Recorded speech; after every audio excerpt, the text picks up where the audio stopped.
சிவகுமார் உங்களிடத்துல ஒரு சில வார்த்தைகளை பேசுவார். அவர் வந்துருவாரு. அவரை பேசி முடிச்சதுக்கு ஒன்றிய செயலாளர் பேசுவாரு. பேசி முடிச்ச உடனே அண்ணன் வர்றதுக்குள்ள நேரம் ஆயிடுச்சு. வந்து மாலையை போடுவாங்க. நீங்கள் எல்லாம் ஒத்துழைப்பு தர வேண்டும். இந்த நேரத்தில் உங்களெல்லாம் பாவம் தொட்டு உங்களெல்லாம் வணங்கி கேட்டுக்கொள்கிறேன். நன்றி, வணக்கம்.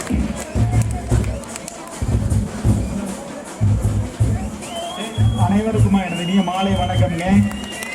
புரட்சி தலைவர் சொன்ன மாதிரி இனிய ரத்தங்கள் அனைவருக்குமே என்னுடைய மாலை வணக்கம். அதே மாதிரி மேடையில் நிற்கிற எல்லா பெரியவங்களுக்கும் என்னுடைய முதல் அரசியல் பேசுது.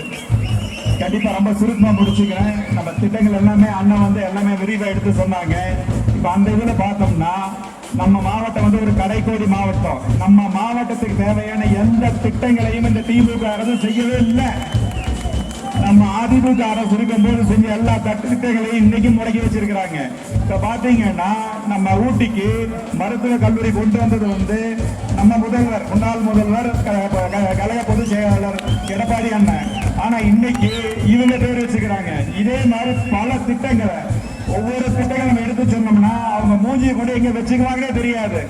அந்த அளவுக்கு நம்ம நலத்திட்டங்கள் பூராமே அவங்க பேரை போட்டு ஸ்டிக்கரை ஒட்டி இன்னைக்கு அவங்க தான் பண்ணேன்னு சொல்லி சொல்றாங்க. இப்ப சொன்னாங்க, இப்ப நம்ம வந்து தாலிக்கு வந்து 1/2 பவுன் கொடுத்தோம், 1 பவுன் கொடுத்தோம். அதை எல்லாமே வாங்கி வங்கியில வச்சு மக்கள் கிட்ட இருந்து பணத்தை பிடுங்கி தங்கத்தையும் முடிச்சுட்டாங்க. யாருகிட்ட இப்ப தங்கம் இருக்குது? யாருகிட்டையும் கிடையாது.